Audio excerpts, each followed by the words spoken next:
God of mass Akhanda 2 வேற லெவலுங்க. 25th ரிலீஸா? Okay.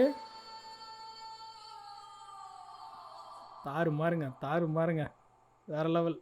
அது என்னன்னு தெரிலங்க, அந்த சைடு வந்து இந்த மாதிரி படம் எடுத்தாதாங்க பயங்கரமாக அது வந்து சக்ஸஸ்ஃபுல் ஆக்குறாங்க. அக்காண்டா ஃபஸ்ட் பார்ட் வந்து வேற லெவல், செம்ம ஹிட்டுங்க, செம்ம கலெக்ஷன் அந்த படம். அந்த படத்தை நானும் பார்த்துருக்கேன். அதில் அந்த மாட்டு வண்டியோட சக்கரத்தெல்லாம் இப்படி ஒரே கையில் தூக்கி இப்படி காட்டுவார். அவரே வந்து சிவனாக மாறிடுவார். அந்த அளவுக்கு பயங்கரமாக அது கிராஃபிக்ஸில் காட்டியிருப்பாங்க. ஸோ வேறு லெவலில் இருக்கும். எப்பவுமே பாலகிருஷ்ணனாவே மாசு தாங்க.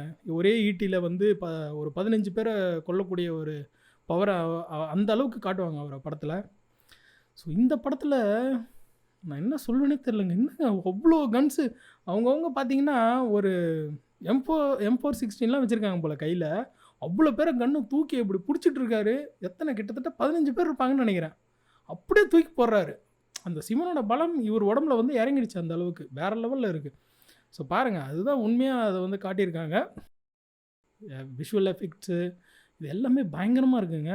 உண்மையாக இவர் வந்து விண்வெளி நாயகன் இல்லைங்க, பிரபஞ்சத்தின் நாயகன். விண்வெளி நாயகன் இவர் கிடையாது. உண்மையாகவே இவர் வந்து பிரபஞ்சத்தின் நாயகன். பயங்கரமாக கண்டிப்பாக இதுவும் சக்ஸஸ்ஃபுல்லாகும். ஸோ நீங்களும் பார்த்து என்ஜாய் பண்ணுங்கள். என்னடா இந்த பாஸ் படத்தெல்லாம் சில பேர் எப்படா பார்க்குறது இதை அப்படிலாம் யோசிக்காதீங்க. ஜாலியாக பாருங்கள். நான் சொல்கிறது புரிஞ்சுப்பீங்கன்னு நினைக்கிறேன். ஃப்ரெண்ட்ஸுங்களோட சேர்ந்து ஜாலியாக என்ஜாய் பண்ணி பாருங்கள். ஓகேங்களா? சரி, இதே மாதிரி ஒரு அடுத்த வீடியோ ரியாக்ஷனில் உங்களை வந்து சந்திக்கிறேன். அதுவரை உங்களோட இருந்து விடைபெறுவது உங்கள் நெல்சன். பாய்.